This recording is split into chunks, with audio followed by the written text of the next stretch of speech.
Okay.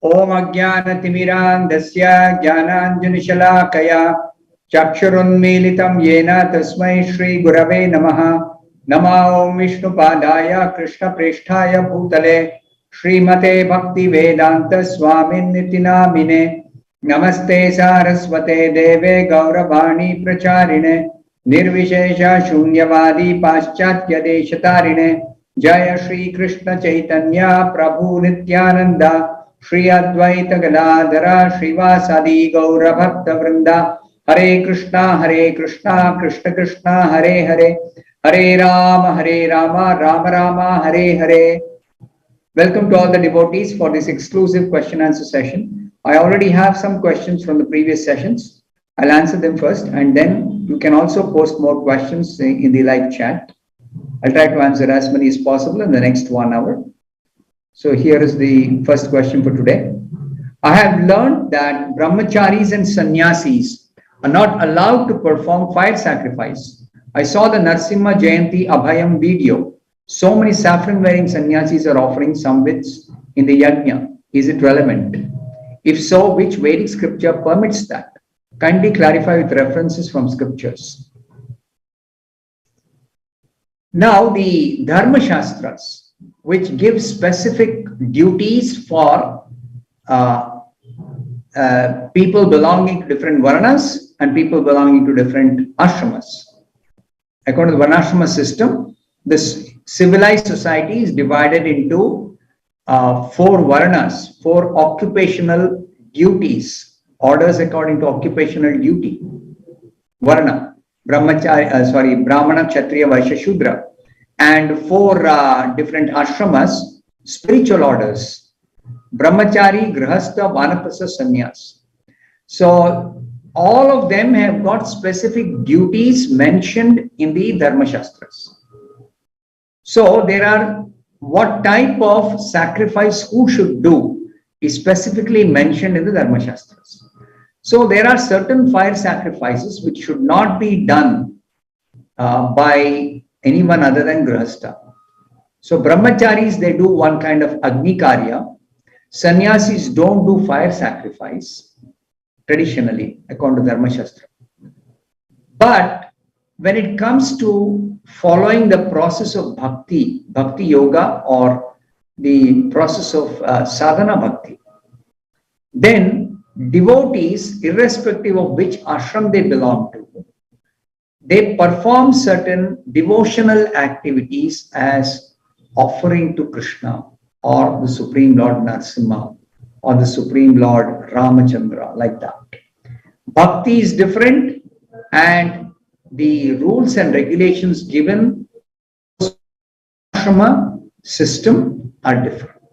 So you are mixing up what you might have read in the Dharma Shastra with the practice of Bhakti.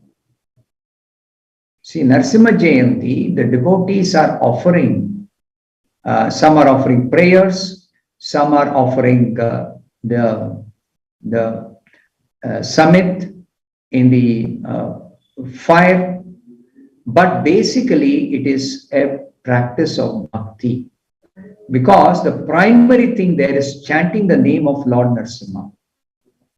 Also, when something is offered in the fire is supposed to be the mouth of the Supreme Lord's universal form. So whatever is consumed in the fire is actually consumed by the Supreme Lord in his universal form. So we are making an offering to the Lord. Sacrifice means we offer something to the Lord for his pleasure, for his satisfaction. Yajnarthat karmana. This is the definition of sacrifice. So devotees perform sacrifice in different ways simply for the sake of making an offering to the Supreme Lord and for pleasing him through such offerings. So whether we chant the holy name, or we study Srimad Bhagavatam, or we perform some deity worship, or there are Navavida Bhakti, you see, 9 kinds of ways in which we can offer devotional service to the Supreme Lord. Shravanam, Kirtanam, Vishnu, Smaranam, Padasevanam, Archanam, Vandanam, Dasyam, Sakhyam, Atmanivedanam.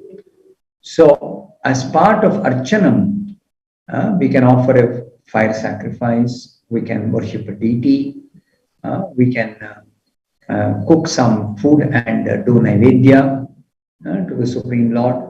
So many ways are there of Archana Paddhati. So all this is part of Bhakti. So Bhakti is different, and the Varnashrama system of doing specific duties for the sake of spiritual advancement is different. So don't confuse between the two. Next question. What is the difference in Artha and Artharthis worshipping Vishnu and Jignasus and Jnanis worshipping Vishnu? This question has a reference to one verse in the Bhagavad Gita, 7th chapter, 16th verse says, Krishna says, Chaturvidha bhajante mam jana sukrutino arjuna artha jignasu artharthi jnani cha bhartarshabha. Krishna says in the 7th chapter, 16th verse, that 4 categories of pious people worship me, render devotional service to me. And they are described as, 4 categories are described as Artha, Jignasu, Artharthi, Jnani. Artha means those who are distressed. Seeking relief from distress, they engage in devotional service to Vishnu or Krishna. Artharthi is those who are desirous of wealth. They worship Supreme Lord Vishnu or Krishna for the sake of getting some wealth. Jignasu is those who are curious. To satisfy their curiosity, they worship or render devotional service to the Supreme Lord.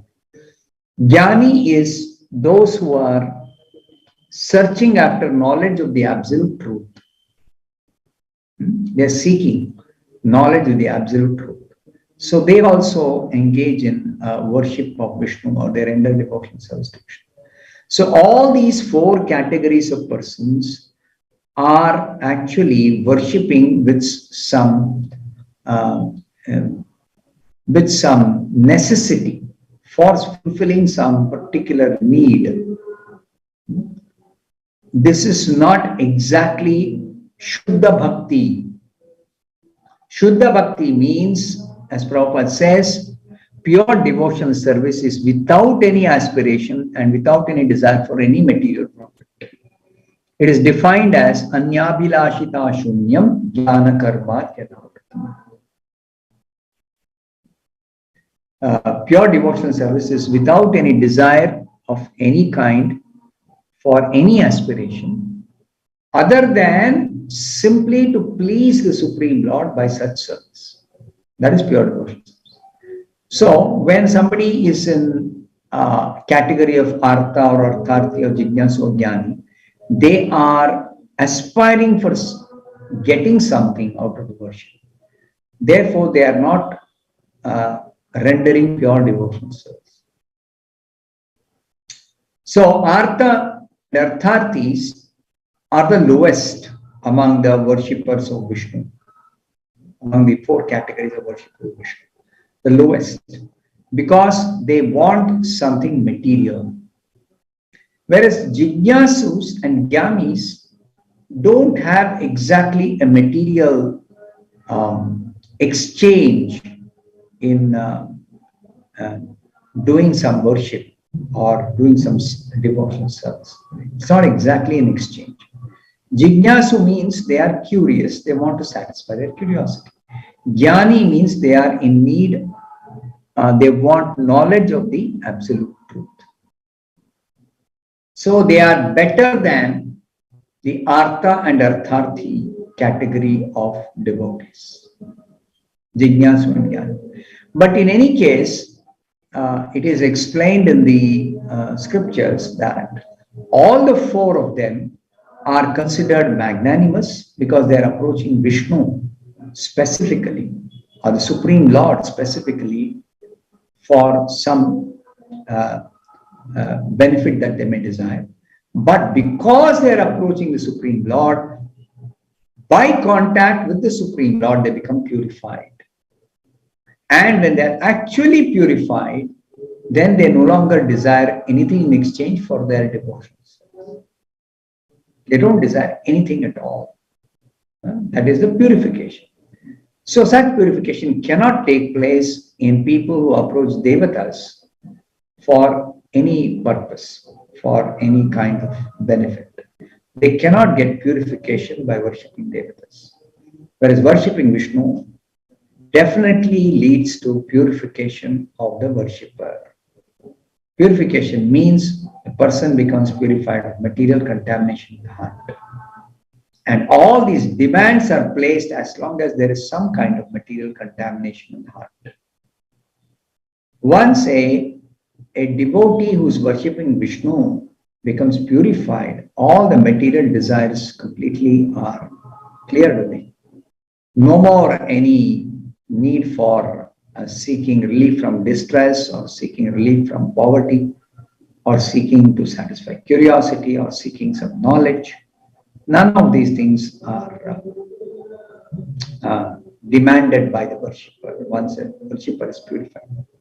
So this pure devotional service without any aspiration except for pleasing Krishna or Vishnu is called Shuddha Bhakti.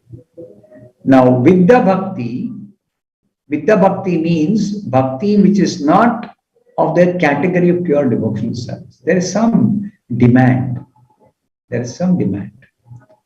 And what is Krishna Prema? Krishna Prema is our original relationship with Krishna in which we render service. We experience love of Krishna. Krishna reciprocates in love when we offer pure devotional service to him. That's called Krishna Prema. Next question. In 1.6.19, Bhagavatam, first canto of Bhagavatam, 6th chapter, 19th verse. Let me open that.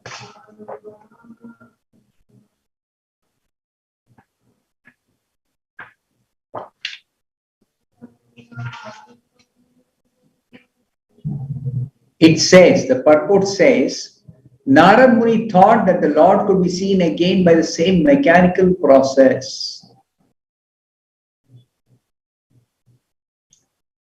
If it was mechanical, how could Lord appear and disappear before him? How to understand this? Now, if you carefully read the series of verses, not just this verse alone, but the series of verses, it says that Narad Muni was following the practice as is taught by the Bhaktivedantas, and he began meditation upon the lotus feet of the personality of Godhead. His heart became transformed, and tears began to roll from his eyes, and the Supreme Lord appeared on the lotus of his heart. Now, after the Supreme Lord appeared, Narad Muni was exceedingly happy. He was in an ocean of ecstasy. And then, suddenly, that form which was revealed to him in his heart of the Supreme Lord, that form suddenly disappeared. Now, Narad Muni became very, very perturbed, and he desired to see that form again. And again he began his attempt to concentrate upon the heart with eagerness to view that form again, and he could not see anymore. And how much ever he tried, he could not see that form again. So, the purport when Prabhupada says, Narad Muni thought that the Lord could be seen again by the same mechanical process, means he followed the instructions as he had been taught, and the success in following the instructions, in having a darshan of the Supreme Lord's transcendental form within his heart for even that brief moment, is not only dependent upon the practice of Narad Muni or the endeavor of Narad Muni alone, the endeavor of the practitioner alone. It is also dependent on the Supreme Lord's independent will, which he may give darshan, he may not give darshan, or he may give darshan and not give immediately again the same darshan. So, always in our devotional service, you should remember two things. One is our endeavor to offer seva to the Lord exactly according to what we have learnt from the bona fide scriptures under the guidance of a bona fide spiritual master.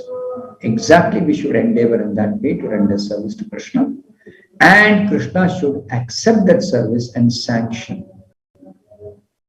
He should sanction bhakti, he should sanction result of our activities. He should give darshan. He should reciprocate. Only then the devotional service is considered complete. So, Narad Muni's desire to see again as if mechanically by doing something Lord can be seen is wrong. Lord cannot be seen by mechanical process. This is the point Prabhupada is making. So, the earlier attempt of Narad Muni was not a mechanical attempt to see the Lord. He sincerely followed the instructions of the Bhaktivedantas, and he was meditating on the Lord exactly as taught by the Bhaktivedantas. And the Lord was pleased with Narad Muni.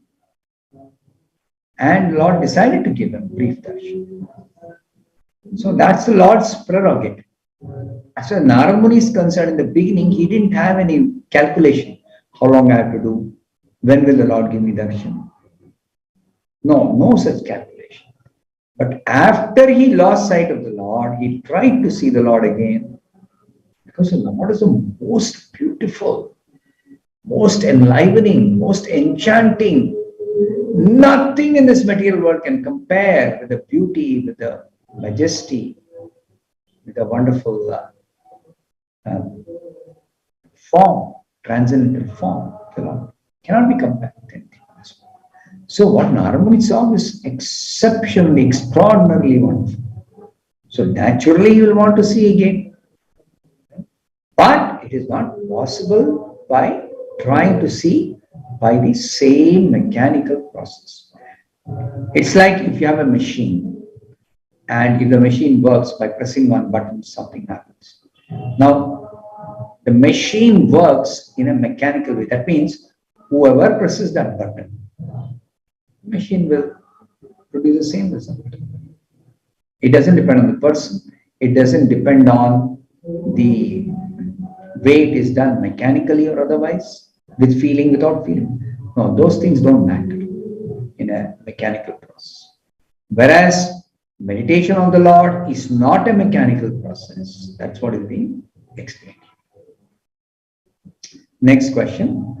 In Srimad Bhagavatam 11.4.7, it states the Hamsa Bhagavan appeared as incarnation of Radha Krishna, who was the guru of 4 Kumaras and the Tatraya. He was called Nimbarakacharya.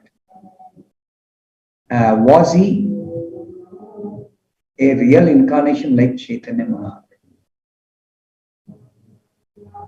Now, Hamsa Bhagavan, who is described in 11.4.7, is different, and Nimbarakacharya is different. Nimbarakacharya is a Acharya, devotee of the Lord.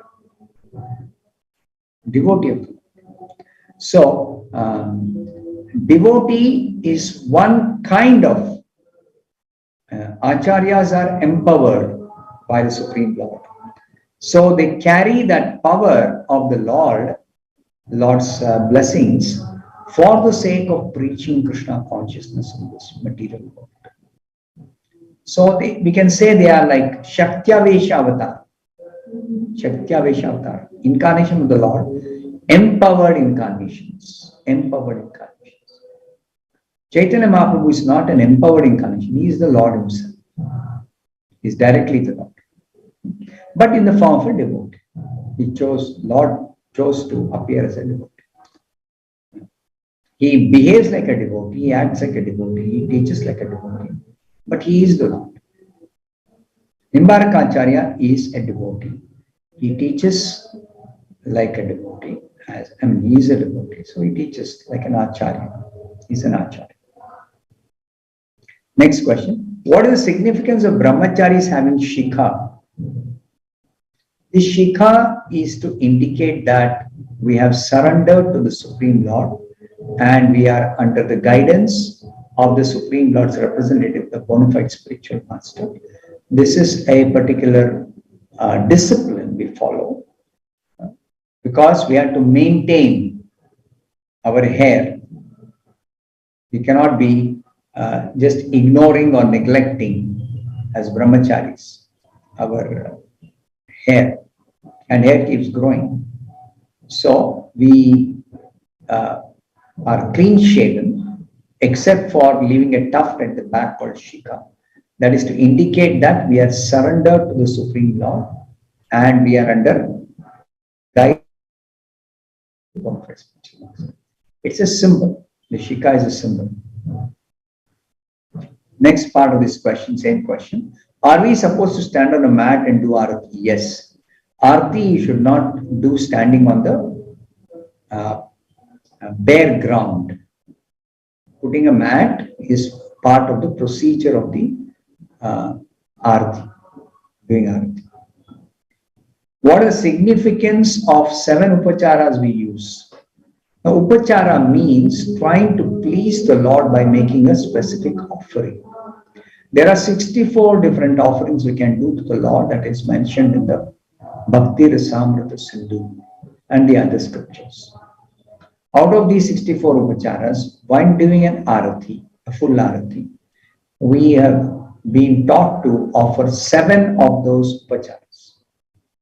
A dhupa, deepa, argya, vastra, pushpa, chamara, vijana. These are 6 offerings we make to the Lord. Why do we do this? Simply to please the Lord. We do it as an offering to the Lord to please the Lord. And the Lord accepts if it is done with devotion. He is neither in need of dhupa or deepa or anything. He is accepting through the medium of these upacharas our bhakti, offering of bhakti. That's what Krishna accepts. Next question. In today's world, competition is fiery. How can one work hard enough to serve Prabhupada and Krishna extravagantly? Now, the scriptures don't say that any sincere devotee has to serve Prabhupada and Krishna extravagantly. Scriptures say if somebody is rich, they should make a offering commensurate with his financial position. Though Krishna says, Patram pushpam phalam toyam yome bhaktya prayachati tadaham bhakti upratam arashrami prayata. Krishna says, even if you offer a little water or one leaf, if it is offered with devotion, I accept it. But that doesn't mean somebody who's very rich will live a very luxurious life, but when it comes to offering to Krishna, he'll offer just one leaf. No. But if you are not having a lot of wealth, it is not expected that you will offer to Krishna like a very pure situation. Whatever you can offer, you please offer to Krishna. But the offering has to be done with devotion, with bhakti. Yome bhaktya prayachati. So bhakti is something to do with the heart. It has nothing to do with the external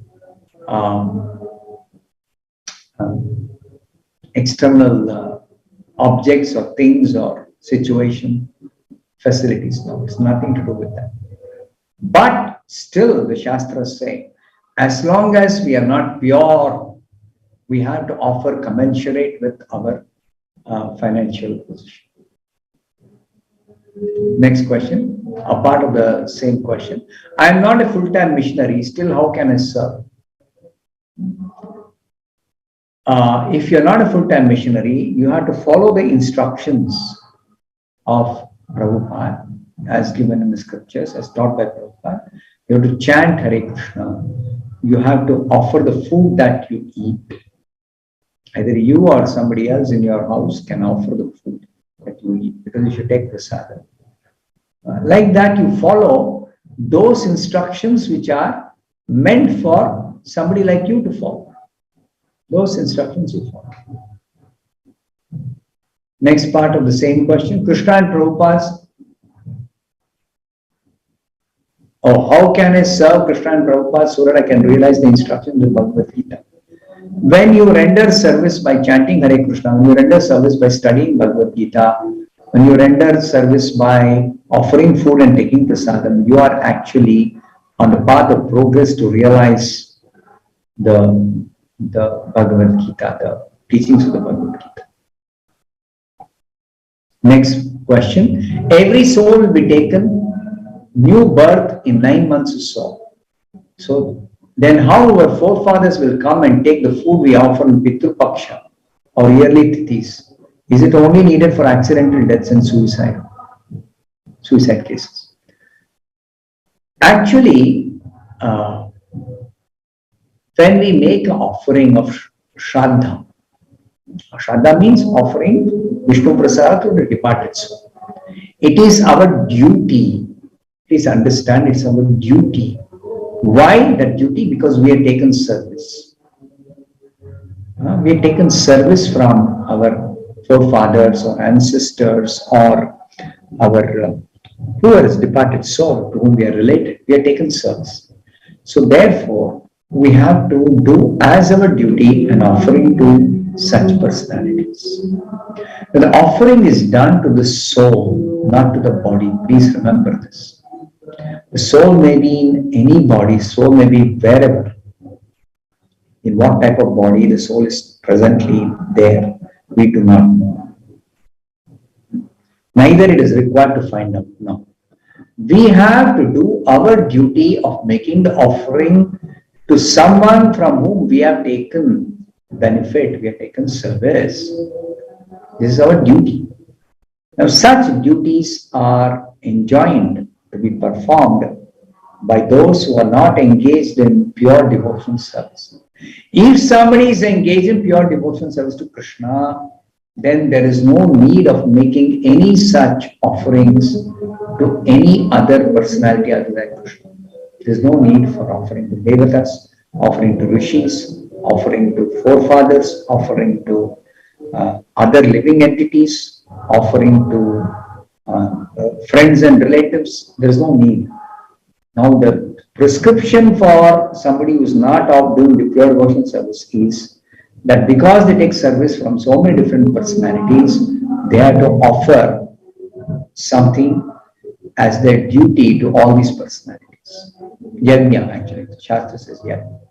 Panchamahayajna. So that is not required to be done by a person who is practicing pure devotional service.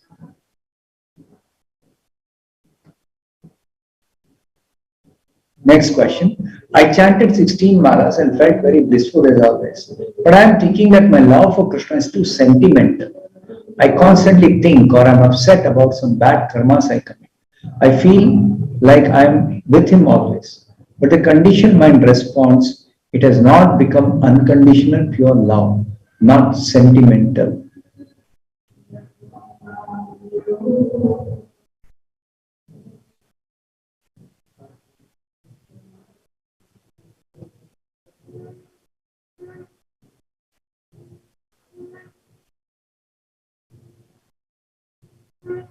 So your question is,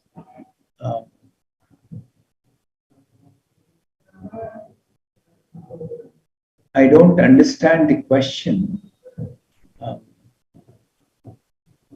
Now, if you're chanting 16 malas every day and you feel very nice about it, there's nothing wrong in feeling nice about chanting 16 malas.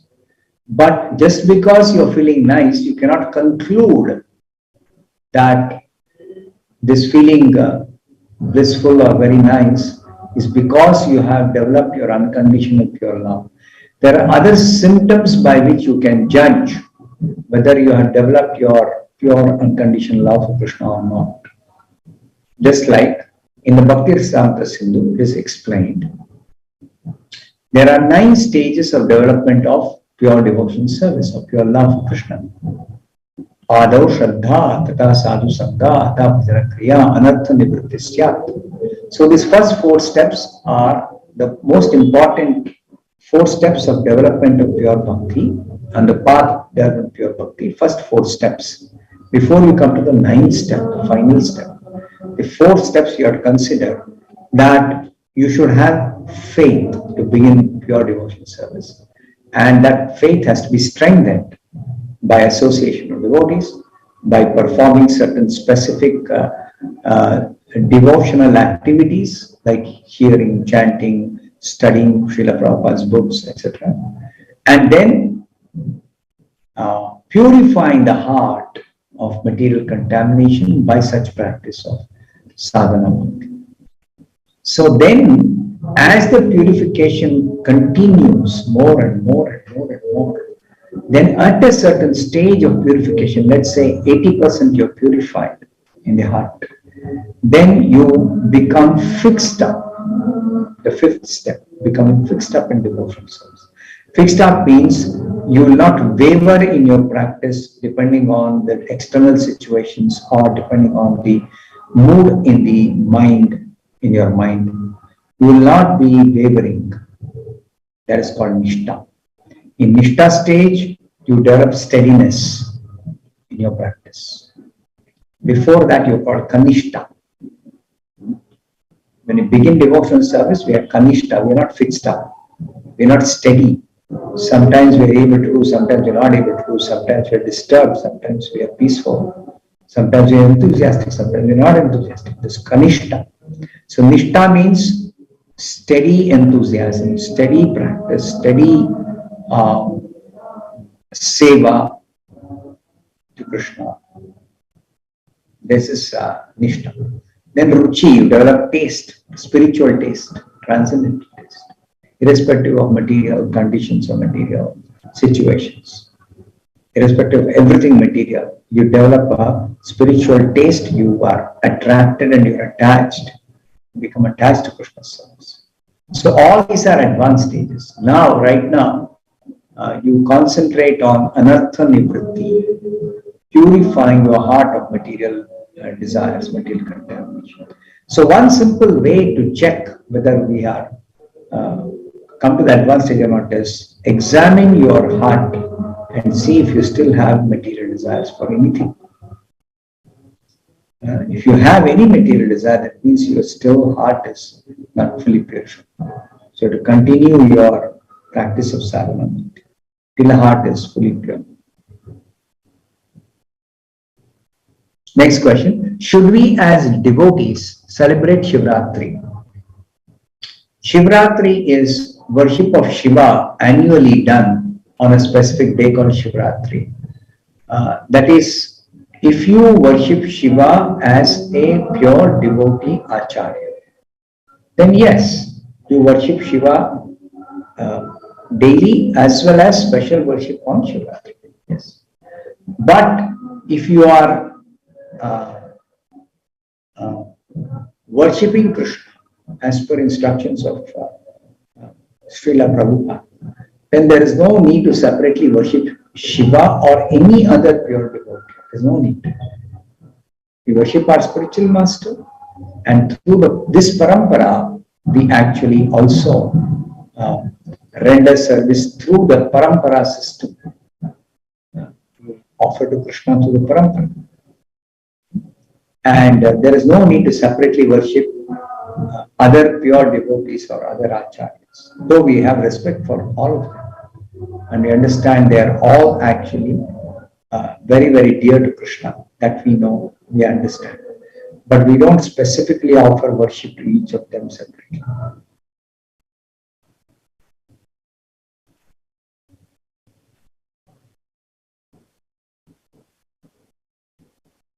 Next question. If Shukadev Goswami was liberated, what was the reason for his birth in this material world? Shukadev Goswami is a liberated soul. So why does he take birth? He takes birth for participating in Krishna.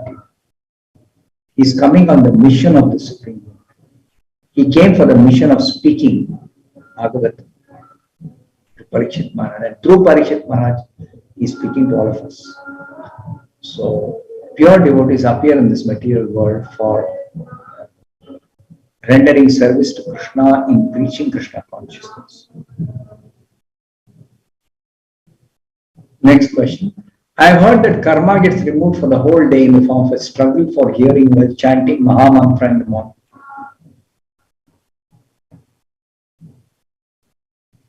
Karma gets removed means you are chanting in the morning, following all the principles of sadhana bhakti, chanting properly. Your day will be, whole day you'll be surcharged with that spiritual vibration in the heart to be able to do your other activities in Krishna consciousness. We have to do all our daily activities, routine activities in Krishna consciousness. Only then we remain aloof from material entanglement. Otherwise, we keep on getting entangled by performing certain material activities. Therefore, to remain free from further entanglement in this material world while performing our daily duties, we have to carry that Krishna consciousness in the heart by chanting in the morning and making that offering to the Supreme Lord through the system, the process that we have been told of.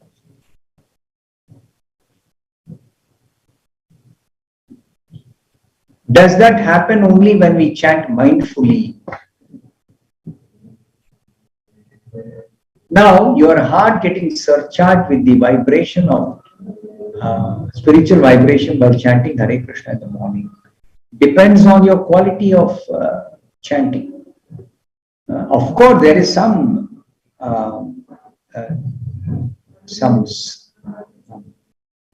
inspiration in the heart that you develop by every day doing chanting, definitely. But to get surcharged to the extent that whole day I'll do whatever activity I do, I'll be Krishna conscious. That requires some time.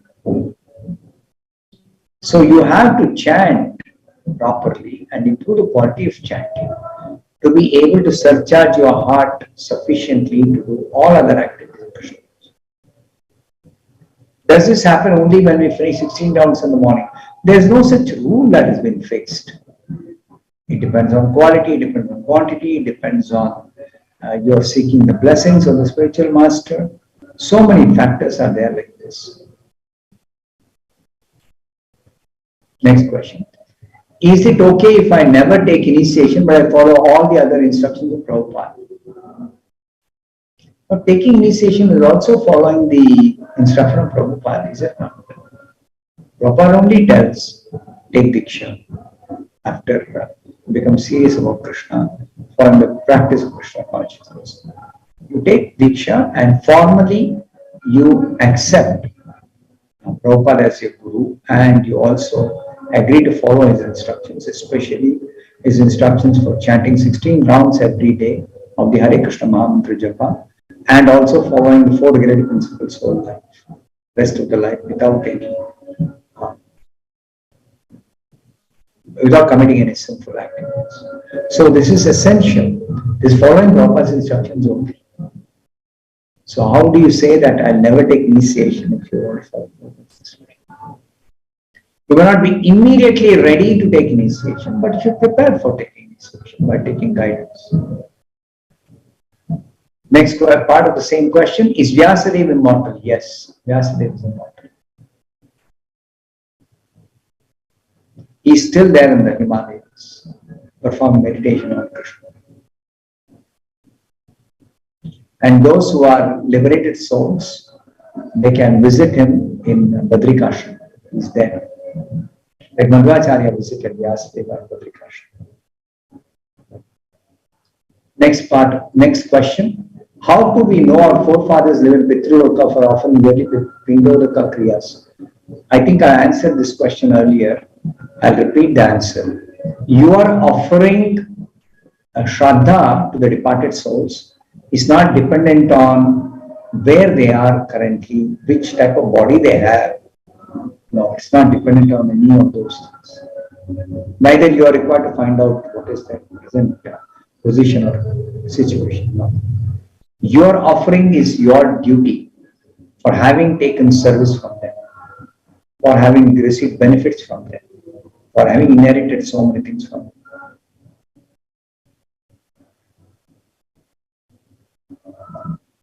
Next question. How should I handle the association of materialistic people in school as they cannot be avoided easily?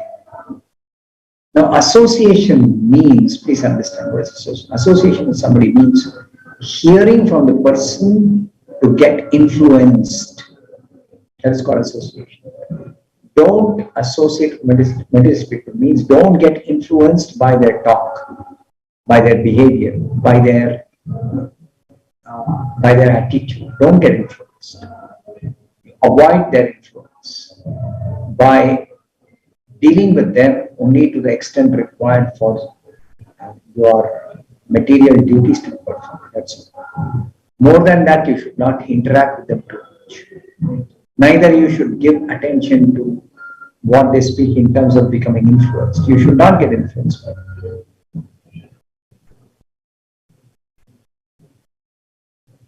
So how should you handle the association of materialist people? Means you should only interact with them as minimum as required. That's all.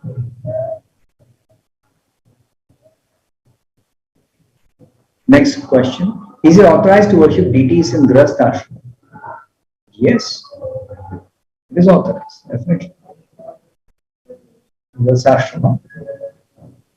One is instructed to worship deities, especially those who don't stay near a temple where they can visit the temple and participate in the aratis of the deities or participate in the deity worship in the temple. Other than them, others should worship deities. Deities means you have a deity or you can have a picture of the deity in the temple. Picture also you can worship. That is also deity worship. That will help you keep clean and also help you to always remain in touch with the Supreme Lord in form. Why is Karthik month so dear to Lord Krishna? That is because in this Karthik month, a special Leela Krishna performed, and he has said that if you offer him a lamp in this Karthik month, then he is very pleased with offering, and he will immediately grant you pure devotion service. Next part of the same question. I am from a family where members eat non-veg. Is it sinful to offer water from a common water filter to the Lord? No, it's not sinful to offer water. How to eat prasadam as I can't offer Lord any food? You cannot eat prasadam if you eat food cooked by somebody who is a non-vegetarian. You cannot offer such food, even if it is pure vegetarian. But you can offer water to the Lord, and you can partake the remnants of that offering as prasadam from the Lord. You can offer some fruit to the Lord. You can offer any item which is not cooked. You can offer any item which is not cooked. And like dry items. And partake that as prasadam. Next question. We know Krishna is absolute, then why do we not consider his impersonal feature also absolute? His impersonal feature is also absolute. That's what the verse says in the Bhagavatam. Vadanti tat tattvavidas tattvam yad jnanam advayam. Advaya jnana means absolute. Krishna is absolute. Brahmeti Paramatmeti Bhagavaniti Shabdyate. Brahman, Paramatma, Bhagavan, all three are non-dual substance, absolute. All three are identical with Krishna. If his name is absolute, likewise his impersonal feature must be absolute as well. Yes, his impersonal feature is also absolute. So what is your question? If Krishna's impersonal feature is also absolute, but it is not easy to approach the impersonal feature. It's very, very, very, very difficult. Bhagavad Gita clearly Krishna says, Klesho adhikatarastesham avyakta saptuchetas. It's very difficult. Impersonal feature cannot be conceived in the mind. Impersonal feature cannot be seen with these senses. The deity form can be seen with these senses, even though our senses are imperfect. We can see the deity form. We can render some service to the deity form very easy. It's like offering a lamb to Lord Damodara. Picture of the Damodara or the deity of Damodara. So easy it is. Now you cannot offer a lamb to the impersonal feature. Where is the impersonal feature? How do you offer a lamb to the impersonal feature? So offering of lamp is only for the personal feature in the form of deity or picture of the deity. Please understand this point. So worship of impersonal feature is very, very difficult. Worship of impersonal feature is very difficult. Very, very difficult. How difficult? Klesho adhikatarastesha. Krishna is filled with so many difficulties, this worship of impersonal. So therefore, those who are attached to the impersonal form, therefore only want to worship impersonal form, they are the most unfortunate people in the entire universe, entire creation. They are unnecessarily struggling with a very, very, very difficult proposition in worship of Krishna. The personalists or the devotees or those who follow the devotional path are very, very fortunate people because very easily they can worship Krishna in his personal nature. Very easy.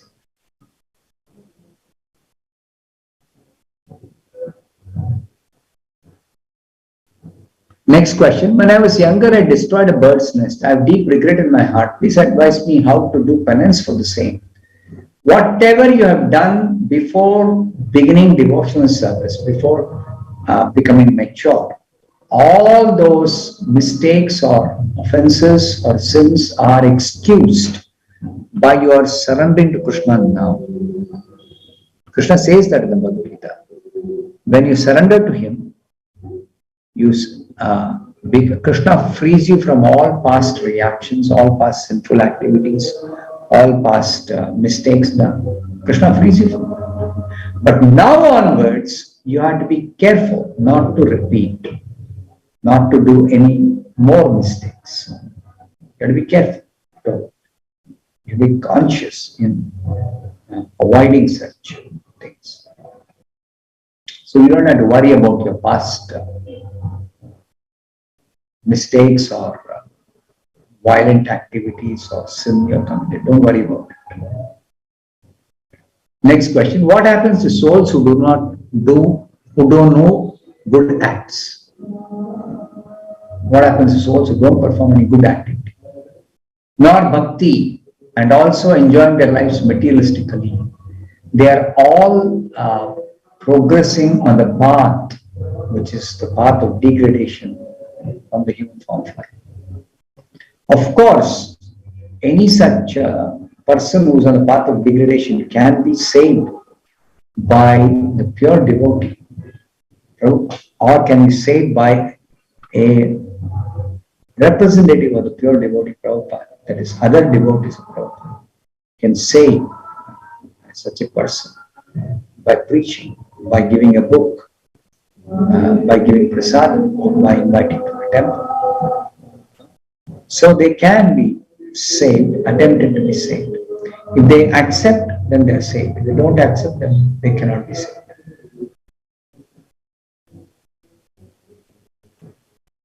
Next question. How do I forgive someone who has harmed me? Forgiving means you excuse. Even though they are at fault and they have done some harm, still you excuse. That person and his family is always troubling me in some way or the other. Why will somebody keep troubling you? I can't understand. You have to distance yourself from them. Also, they are very manipulative and sarcastic, always lying and dominating. Now, if you have some reason to always interact, you can't avoid interacting with somebody who's having a bad character, then you consider it your karma and pray to Krishna to change your karma so that you won't have to interact with such people. Pray to Krishna. Meantime, don't stop chanting, don't stop your devotional service, and keep praying to Krishna to change your situation or improve your situation, that you will not be troubled or harassed to the extent that it becomes the obstacle for your devotional service. You pray to Krishna. Pray to Krishna to give you strength of mind. Pray to Krishna to give you inner strength to face unavoidable situations in such a way that you remain unaffected by people's sarcastic looks or sarcastic comments or sarcastic remarks, etc. You be indifferent to it. Next question. Why is it that while bowing down, we bow down horizontally and not vertically in front of deity or Guru? We have been taught how to bow down and we follow that. That's all. It's a matter of following a certain instruction as it is without necessarily asking for a logic.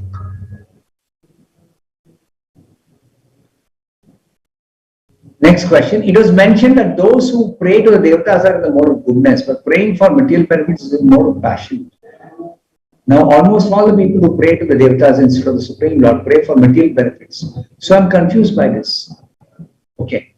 Now, when the scriptures say, depending on a person's faith, whether faith is in the mode of goodness or passion ignorance, accordingly, they have different objects of worship. That's what is explained in the 17th chapter of the Bhagavatam.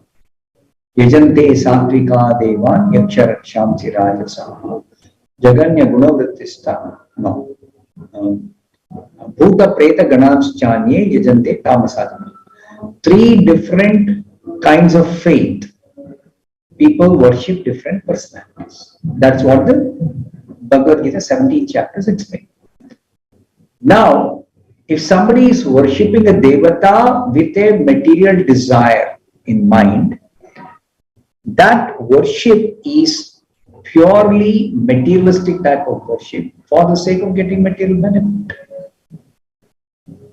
So that is not to be considered as worship in the mode of passion or goodness or ignorance. No. When it says faith is in the mode of goodness, that means they don't worship other personalities other than devatas in whom they will have faith, in whom they can have faith. They can put their faith in worship of devatas. If somebody's faith is in the mode of passion, they can put faith in worship of powerful personalities or rakshasas or asuras like that. Somebody's faith is in the mode of ignorance. They can only put faith in worship of ghosts and spirits like that. They cannot put faith in worship of Supreme Lord. They cannot put faith in worship of devatas, etc.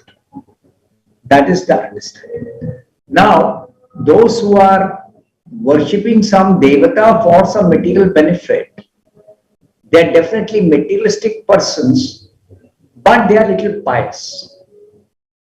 Now, they need not be situated specifically in the mode of passion or goodness or ignorance to worship a devata for material benefit. No, that's not what scripture says. People who are under the influence of these three gunas in a mixed way, Such people, they may sometimes worship a devata, sometimes worship some ghost or spirit, because their main aim is, I want some material benefit to enjoy. How can I get it? I'm ready to do whatever is to be done for getting the result. Such people, when somebody tells them, oh, worship this devata, he'll give you some benefit. Then they worship. They don't get, then they say, oh, this devata I could not get. Can I worship somebody else to get the benefit? Somebody else will say, oh, you worship this ghost, he'll give you the benefit. Then they worship the ghost. Like that, please understand. These people are not fixed up in any worship. They are not situated in any particular influence or particular guna only. They are mixed influence. They have mixed influence of the gunas. So they are not steady in any type of worship or any type of object of worship. Next question. Is there any offense if a devotee used to take food with non-vegetarian friends at the same table? No, there's no offense.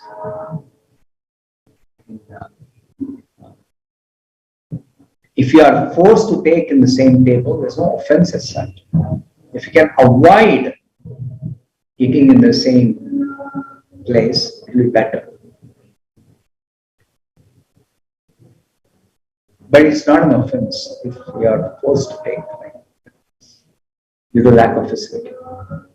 Next question. What happens to those who become elevated devotees but fall down again by the influence of Maya? See, our advancement in Krishna consciousness in the initial stages is such that we can become again influenced by Maya, out of whose influence we are trying to come out in the beginning stages. We can again become victimized. But one fact we have to remember, that whatever devotional service we have performed so far, irrespective of what is my present position, whatever devotional service I have performed in the past, I have got spiritual credit, which is eternal spiritual benefit for my account, in my spiritual account. My spiritual bank balance never reduces, even if I fall down, after having performed some devotional service. Even if I fall down, I don't lose the spiritual credit that is in my spiritual bank balance.